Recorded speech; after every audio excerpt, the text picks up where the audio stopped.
A key election integrity question has arisen in the United States Supreme Court with oral arguments happening yesterday, and that is, can a ballot be counted if it is received by a state after Election Day? There are currently 14 different states that will count your vote if you transmit it to them on Election Day, even if they don't receive it until 7 to 14 or maybe even up to 21 days after Election Day. The question as to whether federal law can preempt state laws stating how late they are willing to receive their ballots is a complicated question, and that's because a court is considering this matter, even though Article 1, Section 4 of the Constitution clearly states that when the states make laws regarding elections, it's up to Congress to alter those procedures. If you watch the clips from C-SPAN, justices seem inclined to stop this process where states can receive ballots late.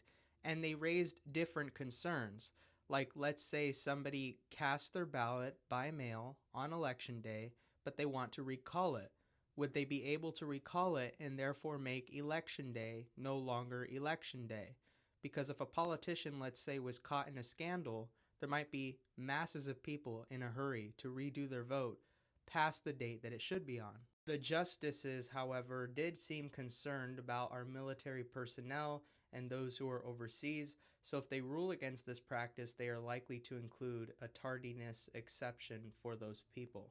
In addition, one of the justices brought up the fact that having a uniform federal standard might help with not having a whole election month after election day, where states take forever to count their ballots.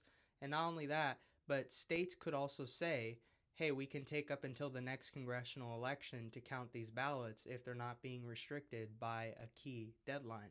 The administration continues to express their doubts about mail-in voting, and that is despite the fact that President Trump has a public record of him voting by mail in a recent Florida statewide House election. This case comes as mass absentee voting became part of a larger trend during the recent pandemic.